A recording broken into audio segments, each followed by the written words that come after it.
talvez até tenham começado, talvez não, começaram até bem antes. Não é? Bom, no que diz respeito à nossa epistemologia aqui, tratada nessa tradição anglo-saxã, o que nós observamos é que toda essa discussão acabou gerando uma partida do monismo ao nível teórico, que quer dizer o seguinte: não é só necessariamente uma teoria que eu devo considerar por vez para tratar de compreender um determinado fenômeno. Isso já começa, inclusive e especialmente, com uma pessoa que é como se fosse o meu padrinho sem saber na entrada de epistemologia, que foi Karl Popper. Karl Popper era racionalista crítico, ele propôs o racionalismo crítico em oposição ao empirismo positivista, empirismo lógico. O criticismo de Popper é fundamental no entendimento do desenvolvimento da epistemologia como nós a vemos hoje, embora ele, por muitos, já hoje, seja considerado assim, meio careta, meio obsoleto, mas este autor, além de escrever de maneira muito clara, e às vezes nós precisamos de clareza na comunicação, então ler um texto de Popper é sempre um aprendizado. Ele começou com o pluralismo ao nível teórico, o aspecto crítico do falseacionismo.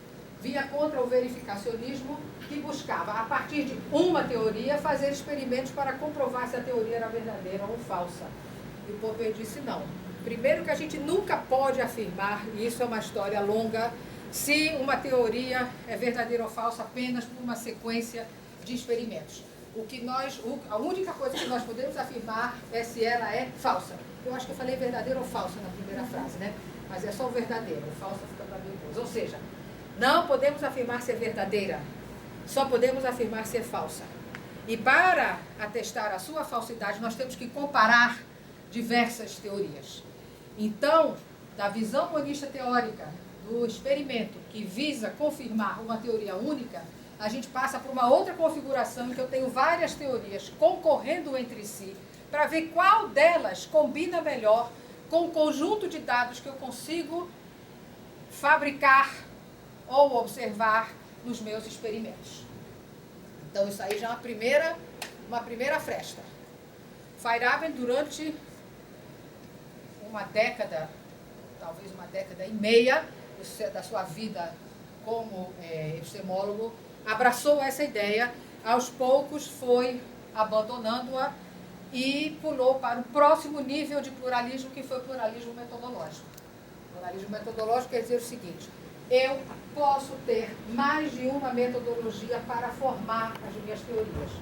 Não é só que eu quero poder comparar diferentes teorias num experimento, quero dar um experimento crucial, onde eu poderia falsear uma teoria em relação ao conjunto de dados que eu tenho. Eu quero também ter maneiras diferentes de chegar às minhas teorias. E quando isso acontece, Feyerabend já rompe com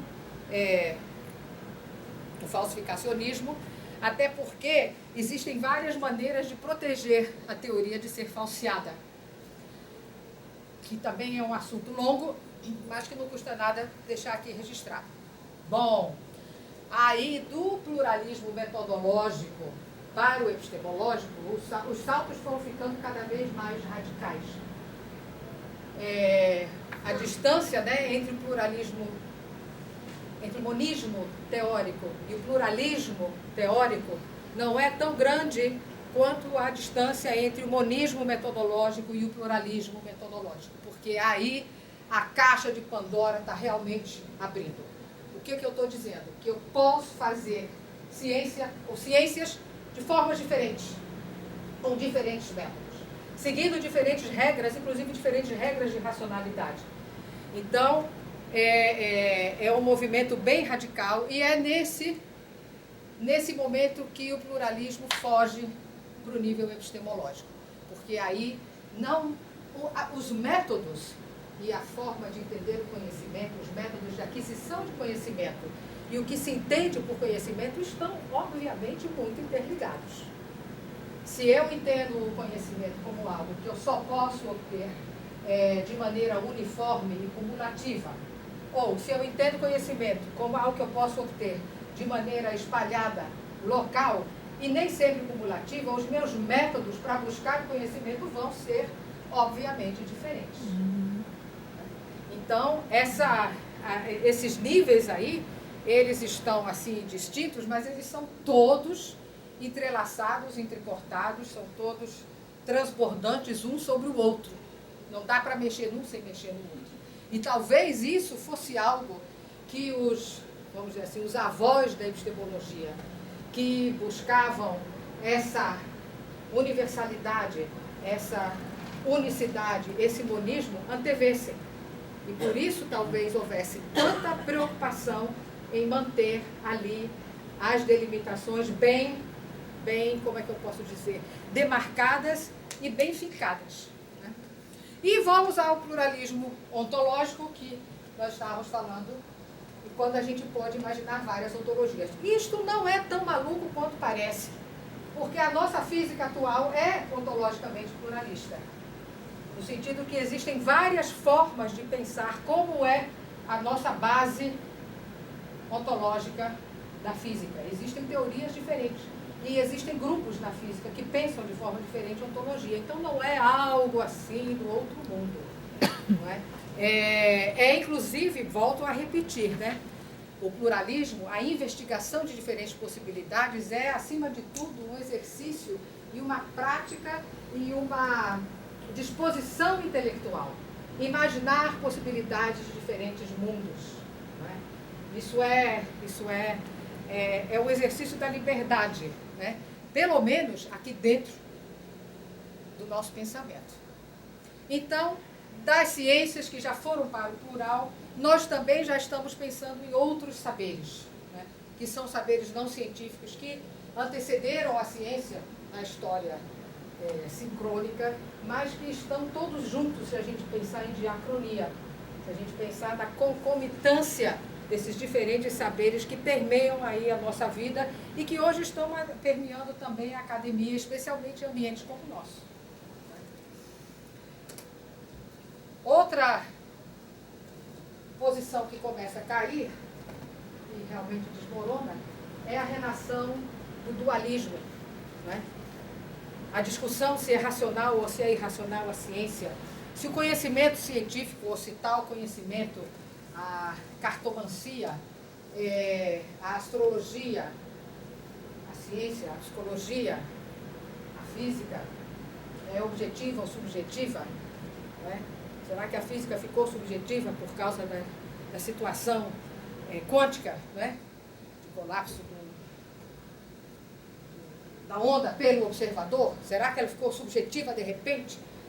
Como são essas categorias, né? Muito dualmente separadas, muito bem estabelecidas e óbvias, né? Se a gente for pensar. Tudo isso começou a ficar difícil e muito mais uma gradação ou muito mais uma multiplicidade começou a vir à tona. E até parou de ser interessante e mesmo intelectualmente estimulante ficar discutindo se é racional ou irracional, se é subjetivo ou se é objetivo. Começou a ter menos relevância as próprias categorias na prática, no dia a dia, na vida, na experiência, pelos acontecimentos. Isso deixou de ser uma questão. E a multiplicidade é algo bem... como é que eu posso dizer? Ao mesmo tempo, difícil se a gente for pensar em tudo que a gente vê demarcado. Olha, eu estou, sei lá, dormindo ou acordada. Ou será que eu estou dormindo acordada em alguns momentos? Mas isso não é o meu normal, né? Então, esse estado dormindo acordado é um estado excepcional. Normalmente eu estou ou dormindo ou acordada. Mas aí, dependendo de como você vai elaborando e procurando distinguir, e aí, mais uma vez, eu convido sempre a leitura de várias tradições diferentes. Eu sei que a gente não tem tempo. Eu gostaria de ter uma Virgínia à parte só para ler.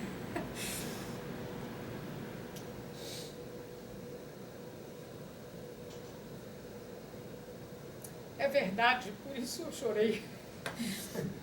Então,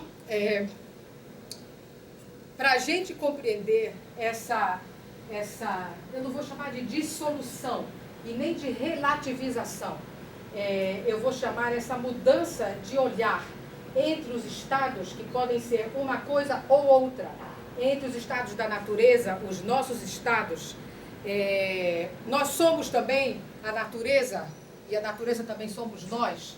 Então, todo o nosso vocabulário, toda a nossa maneira de falar, de representar o mundo, vai se transformando, e não que a gente precise, aliás, eu gosto muito de um outro texto, o Sofista. O texto Sofista diz: o homem sábio é aquele que acredita em tudo que lê, enquanto lê. Enquanto lê. Isso significa que o homem sábio é aquele que sabe ler qualquer coisa, independentemente da sua posição, mas ter a abertura mental e emocional para acreditar no que está lendo enquanto ele está lendo. Olha só que filigrana, hein, do entendimento. Essa sugestão, né? Bom, então, múltiplo... Parece Vinícius de Moraes. Parece Vinícius de Moraes, seja infinito enquanto dure, não? Exatamente. E é isso aí, É exatamente isso. Eu acho isso maravilhoso. Bom, mas é um convite apenas, nem todo mundo precisa gostar. Bom, do dualismo à multiplicidade é um tema imenso, é um tema que eu acho que passa muito pela experiência, é um tema que passa muito por você se abrir. Se você não tiver essa boa disposição, perceber que está tudo entrecortado por tudo o tempo inteiro, pode ser até meio pirante. E pode até desestabilizar algumas pessoas que precisam dessa posição mais dualista, mais demarcada. E é o gosto, a necessidade, a experiência de cada um. Bom, quando eu escrevi a minha tese aqui no HCPR, foi ao longo de muitos anos. Tudo começou em 2004 e foi até 2009. Eu tive um ano que eu fiquei afastada, mas não sem pensar, para elaborar uma epistemologia pluralista, ao invés de recorrer à irracionalidade como elemento constitutivo dos saberes, eu por um motivo muito específico, optei por, ao invés de sair da dualidade racional e irracional, para ser pluralista, para ser relativista, para ser alguma coisa não unicista, né, não mono, eu preferi pensar em várias formas de racionalidade. Daí o meu entendimento de racionalidade pode não ser um entendimento mais cristalizado e mais aceito. Racionalidade como uso da razão para criar uma imagem de mundo, para criar um discurso sobre o mundo, para criar um protocolo de relação com o mundo, e aí no mundo estou eu também. Essa racionalidade não é a irracionalidade. A irracionalidade, neste contexto, significa a falta de um protocolo de relação. E protocolos de relação existem, muitas vezes até entre pessoas que nós consideramos loucas. Elas têm um protocolo de relação. Então, isso, nesse contexto, para mim, não significa ser irracional. Irracional é a falta de um protocolo de relação que foi estabelecido pelo uso do pensamento, pelo uso do raciocínio para se relacionar com o mundo. Muito bem. Isso é uma definição rápida e bem genérica. Para o aspecto específico de formação de um saber, as racionalidades que são múltiplas, que estão entrecortadas e que existem de várias formas, quando se concretizam num saber elaborado e articulado, existiria uma... Eu acabei tendo que escrever uma tese, né, sobre esse assunto, mas aqui nesse slide eu procurei resumir o que a mim pareciam ser as coisas mais importantes para a gente pensar diferentes formas de racionalidade. Então, princípios ontológicos é óbvio como é este mundo, eu não sei como ele é, mas pelo menos como eu vejo, como eu sinto, como eu interpreto, como é que eu quero ou como é que eu consigo estabelecer um protocolo de relação com esse mundo sem assumir dele alguma coisa ou até mesmo coisa nenhuma, que também é um protocolo. Então, a questão ontológica está sempre presente, mesmo que ela não seja explicitada. E aqui, como eu estava focada em construção de saber, a minha grande preocupação em relação ao nível ontológico é como é que ele se deixa conhecer. Então, limites, maneiras e possibilidades de inteligibilidade. Porque esta é a minha preocupação aqui. Tipos de causas e agentes causais considerados como atuantes nesse mundo. Aí a gente pode já pensar em exemplos. São causas somente materiais, esse mundo é imanente, é dual, esse mundo é materialismo puro, existe informação, não existe informação fora da matéria, na matéria. Então aqui, isso aqui é um zoológico de possibilidades. Os tipos de lógica empregados para fazer as associações desse meu raciocínio, combinações e ordenamentos. Isso aí é fundamental. Então, é necessário estudar um pouquinho de lógica, ter uma noção de como as coisas se relacionam. Não precisa ser cálculo proposicional formal, mas ter uma noção do que é o nível lógico da ordenação do pensamento. Então, aqui eu estou propondo a vocês muitas leituras sobre diversos assuntos, né, para que esse quadro intelectual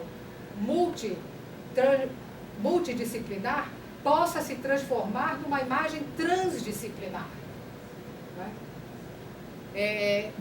Não existe um livro que vai dizer para você qual é o aspecto transdisciplinar da sua pesquisa, do seu enfoque. Isso cada um de nós vai ter que criar. Cada um de nós vai ter que criar. Então é importante ler muito sobre, ou o máximo possível, sobre vários assuntos que digam respeito e que possam ser aproveitados na montagem da pesquisa de vocês.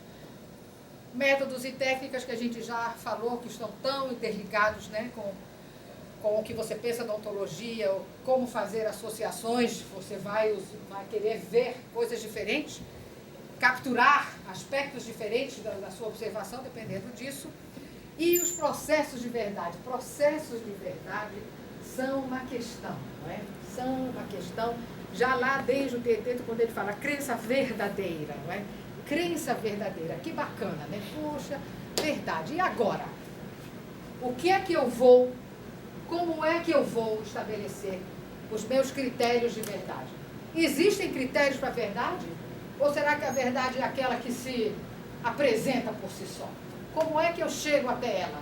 Observando, eu aqui como sujeito conhecedor, ali aquele objeto e dizendo a verdade sobre aquele objeto que eu estou agora observando, que é o professor Mércio, é que ele está sentado assim, sei lá, e descrevendo os processos.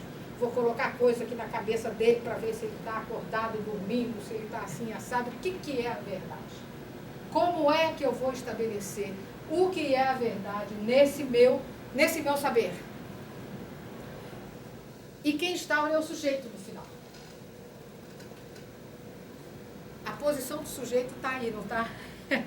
Eu pulei. A posição do sujeito está ali. Eu pulei no falar. Isso também é uma questão importante, né? Ontológica e epistemicamente, como é que ele se situa? E como é que ele vai se colocar diante dos processos de verdade? Se a verdade é por observação, se é por participação, se é por observação passiva para não interferir, se é por observação ativa, se é por observação controlada, fazendo meu experimento ser como eu quero que ele seja, porque eu quero saber aquele detalhe sobre aquela teoria que me diz que se eu fizer assim, vai acontecer assado. E aí nós estamos voltando para a causalidade novamente. Então, esses princípios, ou essas regras, ou esses detalhes sobre a formação ou a caracterização de um saber, eles estão todos interligados, não são separadinhos, obviamente. Deixa eu ver que eu já nem sei onde é que eu estou. Chegando ao final. Vai ser 1 hora direitinho para a gente poder conversar. A proposta, então, que eu trago aqui para vocês hoje é de uma epistemologia pluralista, que nós já falamos bastante, mas permeável, que nós também já falamos bastante, só faltou botar um nome. Existe comunicação entre os saberes e existe comunicação entre as disciplinas. A citação que eu achei mais interessante para nós, porque fala de entender entendimentos diferentes do nosso, eu achei primorosa. Quem me indicou este livro foi o professor Mércio, na minha qualificação. A diversidade, né, nos critérios de legitimação, não é? Conhecimento legítimo, justificado, não existe somente nas ciências, em todos os saberes e em todas as etapas dos desenvolvimentos das nossas disciplinas, houve preocupação com legitimação. Até mesmo o nosso Feyerabend, querido, que foi, quando eu fui estudar lá da Inglaterra, na London School,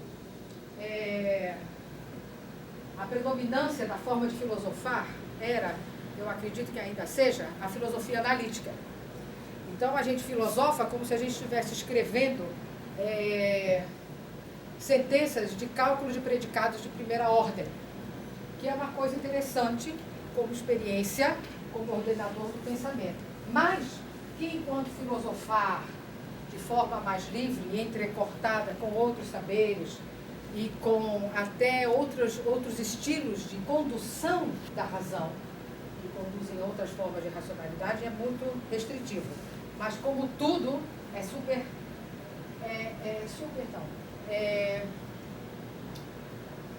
intelectualmente válido. Eu quero falar aqui rapidamente sobre o vale tudo na ciência, porque aqui eu me preocupei nessa minha proposta de pensar em legitimação e justificação dos saberes. Por quê? Porque uma das minhas grandes inspirações foi a epistemologia feyerabendiana, anarquista. E o termo anarquista, a propósito, foi escolhido por Feyerabend para, mais uma vez, como fez Emily Lakatos, só que Feyerabend, numa oitava, ou duas ou três acima, era mesmo o objetivo dele chocar, agredir, desestabilizar. Mas ele escreve lá no livrinho dele, no Contra o Método, que já apareceu aí anteriormente. Aqui, anarquismo, ele estava se referindo. E aqui eu sei que existem artistas de profissão, de coração ou de desejo, e ele se refere ao anarquismo dadaísta, quando ele vai explicar a que tipo de anarquismo ele está se referindo. Não era o anarquismo político, era o anarquismo dadaísta. O dadaísmo foi aquele movimento que surgiu em contra das ordens na arte estabelecidas, em Zurique. E foi há muito tempo, 1912, 17, eu peguei aqui a data para não falar bobagem. Mas isso não é tão importante. 1916, eu lembrei 15, 17, segundo a minha fonte foi 16, não é? Então a questão era romper com o estabelecido. Esta é que era a questão. E agora, citando Feyerabend, vale tudo. Não é um princípio que eu defendo. Eu não acredito em que princípios possam ser usados ou discutidos eficientemente fora da situação concreta de pesquisa à qual eles devem supostamente ser aplicados. Porque vale tudo também é um princípio. Não ter princípio também é um princípio. Então ele está aqui dizendo que ele não acredita em princípios universais. E vale tudo, ou seja, que você pode fazer qualquer coisa, é também um princípio. O que ele diz é que para ele vale tudo é a exclamação horrorizada do racionalista que olhar a história mais de perto. Ou seja, o racionalista que tem aqueles critérios muito fechados, quando ele for olhar para a história, ele vai dizer, oh meu Deus, vale tudo nesse terreno.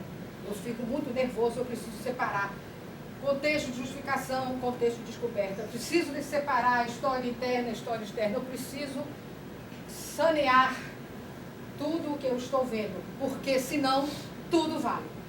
Então, eu trouxe essa citação do Feyerabend para dizer que Feyerabend é outro grande autor que merece ser lido com muito cuidado, com muito carinho, como nos recomendou o sofista, não é? Gorgias. Critérios de legitimação, não é? Aí são saberes, discursos, narrativas, visões de mundo e suas respectivas formas de vida. A epistemologia pluralista busca identificar esses critérios. Eles sempre existem de uma ou de outra forma. Claro, nós estamos aí falando em diferentes mundos, já falamos disso. Agora, a permeabilidade, aqui vem na contramão de um ditame feyerabendiano e até kuhniano da incomensurabilidade entre teorias, entre visões de mundo e etc, etc. Porque eu tinha essa atração por entender entendimentos diferentes. Não só ser simpática e tolerante, entender.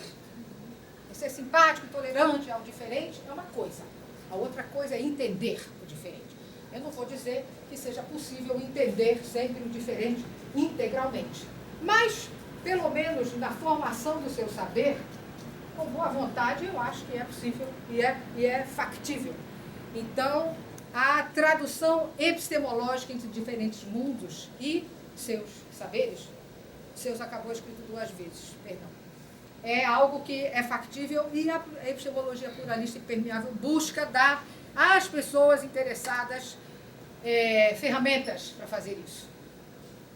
A epistemologia pluralista naturalmente surgiu de um esforço de leitura e reflexão, inicialmente inter e no finalmente transdisciplinar. Então, a epistemologia pluralista anarquista do Feyerabend vem como primeira bandeira. Eu preciso aqui também relembrar que, embora na London School of Economics, em 94, quando escrevi a minha tese, a forma de escrever e de argumentar e de organizar o pensamento por escrito tinha que ser como são os argumentos de cálculos de predicados de primeira ordem, com linguagem natural, e isso resultava em dissertações de mestrado muito curtinhas.